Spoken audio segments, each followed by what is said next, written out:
My name is Thiago. I'm from Brazil. My talk is PostgreSQL on Rails. I'm not that fun like Jim, but you know, maybe I can show some fun features of PostgreSQL to you guys today. Okay, a bit about me. I'm lead developer at Metafiscal, which is a Brazilian company. I'm also a Ruby developer for the past 5 years. I'm also author / contributor of Octopus, which is a database sharding for Active Record. Anyone here is using Octopus? No? Oh, okay. So I'm also a Bachelor of Computer Science from FURB. Like, if you guys don't understand anything because of my weird Brazilian accent, or you can just ping me at the conference and like we can talk more about. So I'm gonna start by talking a bit about the Rails default stack, which use Active Record as the default ORM, and it kind of like supports different databases like SQLite, MySQL, or PostgreSQL. You guys can choose one and just start using.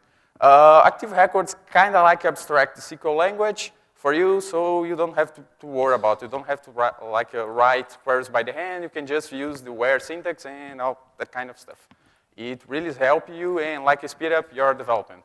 But today I'm going to focus in PostgreSQL. And it's an open source database with more than 15 years of existence. It's considered the world's most advanced open source database. And it's successfully used by thousands of companies around the world. And also has amazing online documentation. And when I'm saying amazing, it really means amazing. Like you can guys can do a search about any topic. And you know the documentation will really help you to like know about a feature. Yeah, so I'm gonna show some features and then go to tips and tricks today. Yeah, the first feature is HStore, which is a data type to store key value fields, which means no SQL fields with no extra complexity. Yay! It allows you to do advanced queries on the field, like to see which field has this key or which field has this key and this value. It allows you to do indexing, which means faster queries. And also is native on Rails 4, and there is a plugin available for older versions. I'm gonna show you guys a migration here. It creates a table named blogs, which has the column contact infos, which has the type HStore. Before that, it activates the extension HStore. It tells PostgreSQL, hey, this is a HStore. Like when I run this migration, I get this model. Which has the store accessor, contact infos, which has like the symbols email and Twitter. I'm creating a new blog, and the contact info is new. And I can use the accessor syntax to like to do blog.email equals change@gmail.com. I can do blog.twitter equals twitter.com/Thiago Pradi. I can also use like the hash syntax to set a new key, like my Facebook. And when I save the object, it sets like it sends to the database like a Ruby hash, and the database just stores it inside one field, which is awesome. I can do some advanced queries, like to see where the contact info has the key Twitter, or where the contact info has the key Twitter, and this key has the value twitter.com/Thiago Pradi, which is awesome. You can do like advanced queries inside this kind of field. And like you guys can search more about it, and this is just an intro to the HStore. Here is full text search. Queries with like percentage are painfully slow, so you can use full text search for the rescue. It supports out of box, which means you don't have like a extra dependence like Sphinx or Lucene, all that kind of stuff. You just like insert your records inside your database and you are good with it. So it's integrated to Active Record with the gen testicles by Tenderlove. The gen name is a bit weird, but it's worked really well. So here I'm creating the table named post, which has a blog ID, has a title, has a body, and creating a new post, a sample post, has the title, sample title, has the body, a sample body. And Texical gives me the syntax like post.search, and I can pass a hash of options with like title, sample. It generates a new query and goes to the database searching for where the title has this particular word sample. So here's the query generated. It generates a TS vector in the English language of the title and generate a TS query of my word sample and sends to the database, and it's ordered by the rank, like where the word matches better. So it returns all the results to you guys. It also supports indexes for faster query. You can do like partial matches inside the string. You can also do trigram-based search, which search for similar words based on a dictionary. The dictionary supports different language, Portuguese, Spanish, English, all that kind of stuff, gives you out of the box from PostgreSQL, which is awesome. But MySQL also supports this, but only with MyZen storage engine, which unfortunately the tables are not transactioned with MyZen. So here's the South Park guy saying that if your database doesn't support transactions, you're going to have a bad time, and I mean a really bad time. So another feature is partial indexes. It allows the user to build index with conditions, like you can do where inside your indexes. It's useful in different situations, like ensure uniqueness between a set of rows, and you can build the indexes on the most active data. The Instagram guys are doing this, building an index on the most active data. You can do a search online by Instagram, partial indexes, and see the blog post with all the technical explanations about it. It's really interesting. It's integrated with Rails 4. A guy that worked with me in my company did the patch, so it's now on the Rails. You can create a table like this. Here I'm creating the table accounts, which has the string as a code and also has a boolean as active. And I'm adding an index with the where clause. Like I'm only added this unique index on the records that has the where, that has the active as a true. So we can build a where clause inside our index. And here I'm creating a new account with the code 10, which has the active field as true. I'm also creating another 2 accounts with the code 10, but with active as false. And when I try to create a new account with the code 10 and active as true, PostgreSQL brings an error saying that, you know, you already have inserted a record with that code. And like this is, you can't do this. Like, your index don't support this. So another feature is rollback for DDL commands. It supports rollback for data definition commands like create a table or alter table. It helps the developer not leaving garbage when a migration fails. Like when you are writing a migration and you did a mistake in like the third statement and you run rake db migrate, and when you are like in the third statement, error is raised and your database is messed, but not with PostgreSQL. The entire transaction gets rollbacked and your database are good again. So here I'm showing an example. I'm starting up by begging, starting a transaction, create a table named cards, and when I do the rollback, try to find the table named cards, and PostgreSQL tells me that the table doesn't exist. So with MySQL, I'm starting a transaction by begin, saying create table cards, I'm rollbacking, and you know the table is still here, which is bad in my opinion. So prepare the statements. I do the cache and cards of execution plan for each queries. It's out of box on Rails 3, Rails 4. You can give 1.5 to 10 times faster on complex queries unless you're using MySQL, so no performance boost, which means no good. Another amazing feature is window functions. It's some aggregation functions that you can use inside your queries. It's a low grouping, partitioning of data.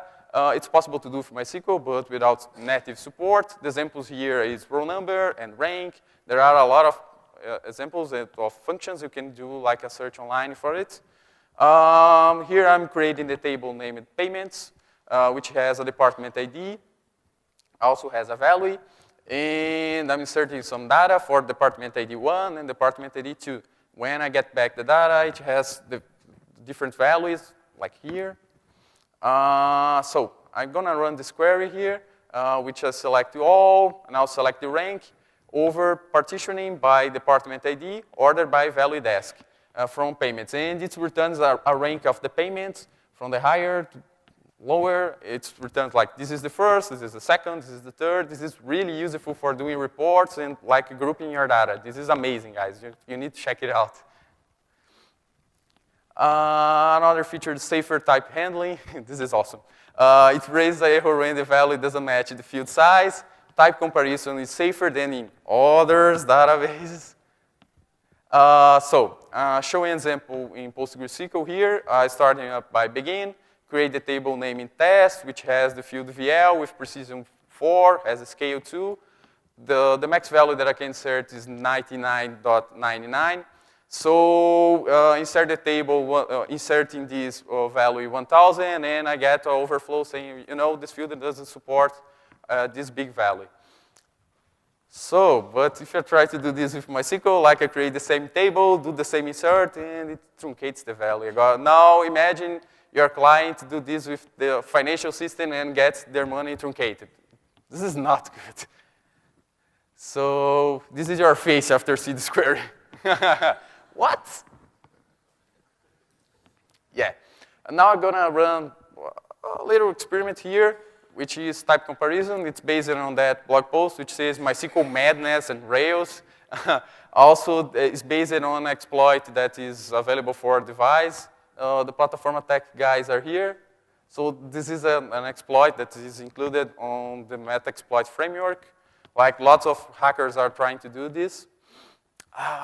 So here I'm creating a table named product, which belongs to a user. I'm also creating a table user, which has many products. And before the user gets created, I generate a new security token in order to make your user use your API. So here's the API. I have the products controller, which responds to XML and JSON. I'm trying to find the user by using this string syntax. The hash syntax is like it's protected when you are using Rails 4. I'm trying to find the first user by the auth token. If I find the user, I create a new product, or else I had a bad request for the user. So I'm creating two sample users, my user Thiago and another user named Lucas. So here's your sample XML. I have the auth token field, which has the type as integer and has the value 0. So let's send it to the server. Yeah, this is a server running with PostgreSQL. Like it raised an error saying that cannot compare a string with an integer. But if you send this with MySQL, like the product gets created. What? That's weird. Does the query like saying where auth token equals 0? What? So let's go to the database console to see what happened. So here I'm selecting the ID, the name, the auth token for users where auth token equals 0. And what? I get all the records. That's really weird. You know, this is the face of the MySQL server respond this query to you. Yeah, dude, yeah, string is equal to 0. So when this is your face after see this query, like, what? What the fuck? So this happened because MySQL has a weird string arithmetic. It tries to convert the string value to integer. When it cannot convert to the value, it just returns 0. And you are comparing 0 equals 0. So you are returning all the records, which is really bad. And the results are that MySQL has a weird string arithmetic, really weird. I don't know what you can do to fix it, or you can just switch to PostgreSQL and be happy with it. Other features are extension for geospatial data, like PostGIS. You can do also hot standby. You can do synchronous/asynchronous replication, which is awesome.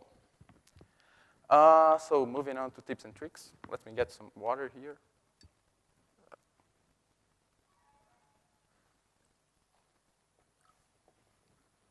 I hope I don't make any boo-boo here.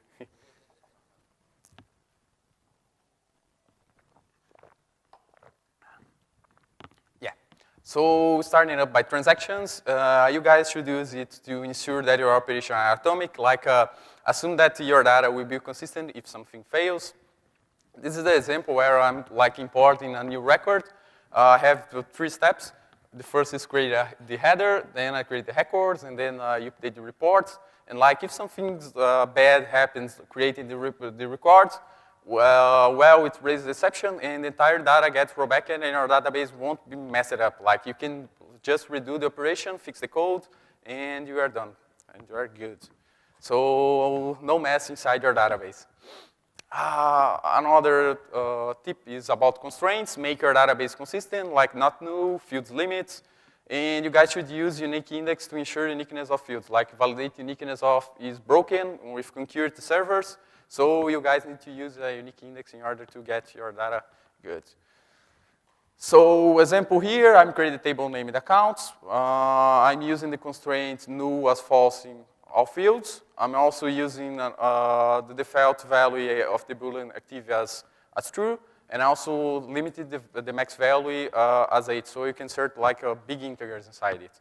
And I'm also adding a new index, a unique index, the same index that I did before. So it really helps you to like let your data be good in the database. So a concurrency model, know what your database is doing like under the hood. Some locks and constraints can make your asynchronous application behave like serial processing. Like if you have a unique index and two concurrent transactions try to insert the same data, one of your transactions need to wait the other transactions to commit or roll back, which is not good, which means serial processing. So know what your database is doing under the hood. Study about MVCC, which is multi-version concurrency control. It's implemented in PostgreSQL, Oracle, MS SQL, I guess.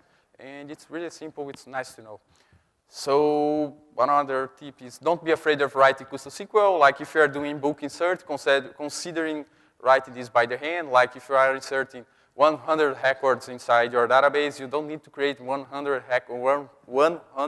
active record objects. Like just do a plain SQL insert and that will be really faster. And also custom joins, left join, right join, outer join. It can help you to like build features and get your application running faster. So it's nice to know about all the joins that you have, not just the inner join that's available on active records. So, okay. Oh, my controller gets out of power. Another tip is database availability, which means you guys should do daily backups at least. And replicate a database instance in different geographic locations. Like if a tornado hits your data center, you will be good. So Heroku followers do this, which is awesome. You guys can search more about it. And bad things happen. Assume this. When you are going to production, bad things really happen, like a tornado and all the disasters. So having a replicated database instance is really good and can increase your database availability. So some final tips here. Choose wisely your database. You know, search a bit and know what your database is doing. Know what are the features. Knowing your database can improve performance, can also improve security, maintainability, and you can be a happier developer if you know more about your database. And remember, your database is the best friend of your application. So like SpongeBob and Patrick. Thank you, gracias.